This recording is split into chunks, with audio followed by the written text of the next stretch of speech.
Hai, Assalamualaikum. Safa di sini. Saya seorang life planner.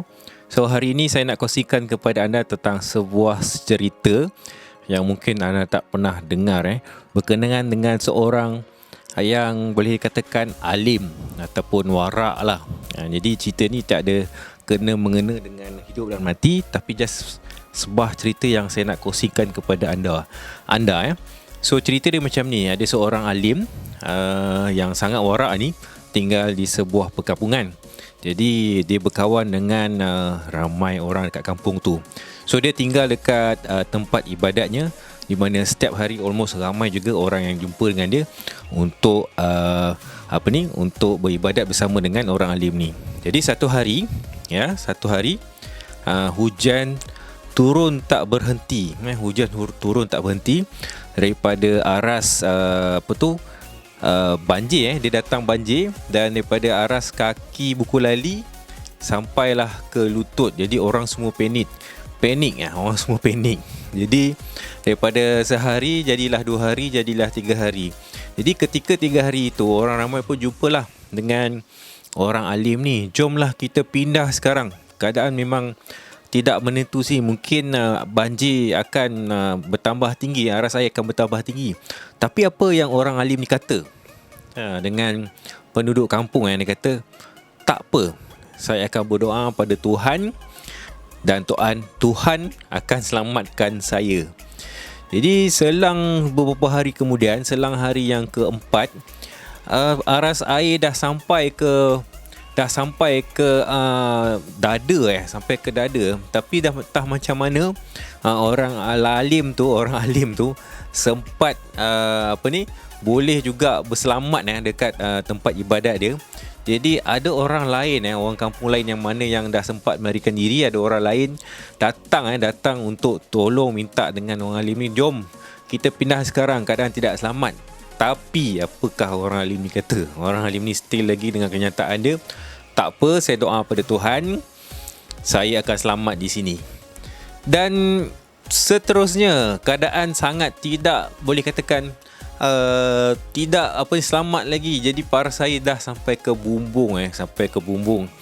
Jadi pasukan keselamatan datang ke kampung tu dengan menaiki bot dan nak tolong orang alim ni lah. Dia kata, jom sekarang, kena pindah sekarang, saya paksa awak. Orang alim tu berkeras juga dengan kekerasan. Dia kata, saya tak mau, saya berdoa pada Tuhan dan Tuhan akan selamatkan diri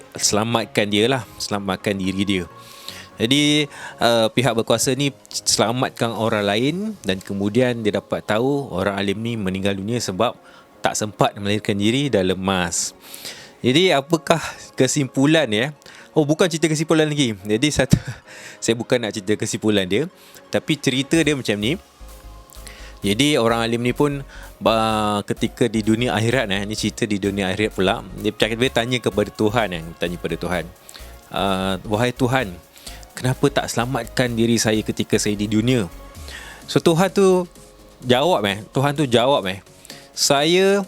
aku datang, aku bawa 3 orang berjumpa dengan kamu, 3 keadaan untuk menyelamatkan kamu, 3 semasa ketika paras air tu masih belum lagi tinggi. Jadi 3 keadaan, 3 orang dah tolong untuk selamatkan kamu, tapi kamu berkeras hati dan tak nak buat perubahan, tak nak berganjak pada tempat tu dan fikir yang kamu itu boleh selamatkan.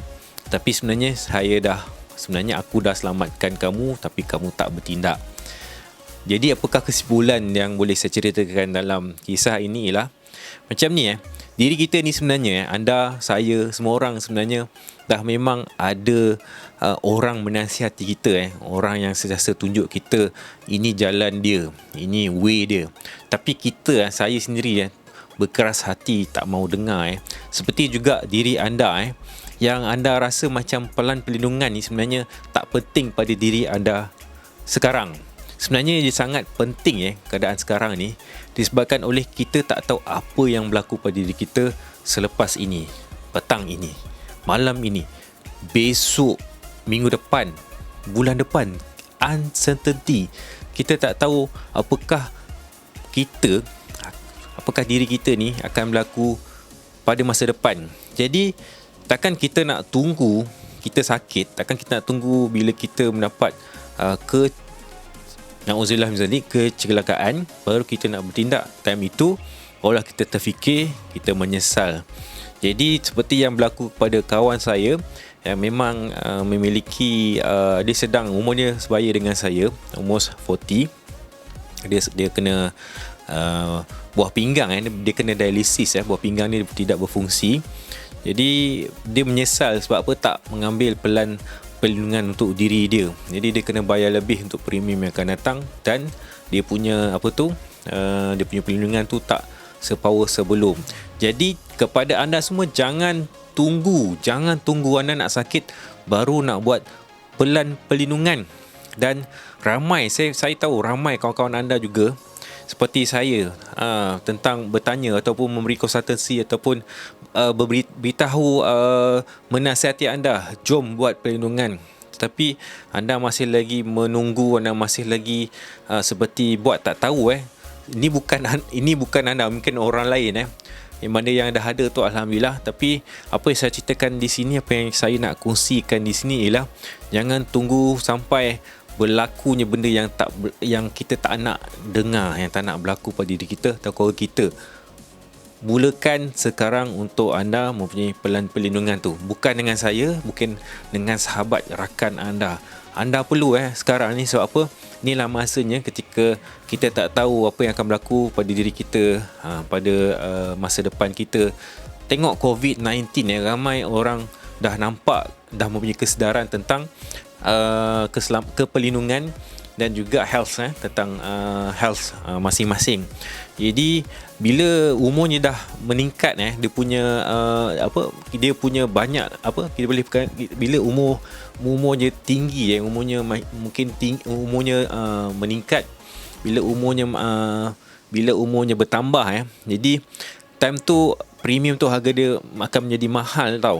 Jadi kalau anda masih lagi muda, anda masih lagi mempunyai keupayaan, start buat sekarang. Tak bermakna orang yang berumur tu tak boleh ambil medical card ataupun pelan perlindungan takaful dan lain. Tapi kalau anda dah mempunyai, dan seharusnya anda mempunyai kesedaran sekarang, anda patut buat sekarang. Okey, itu saja perkongsian saya dalam video ini. So anda boleh claim video pelan ataupun panduan strategi untuk buat bisnes melalui ketika COVID-19 ni, ketika anda tengah lockdown. Anda boleh cek dalam email anda. Saya bagi link tu di dalam email. Alright, itu saja. Assalamualaikum.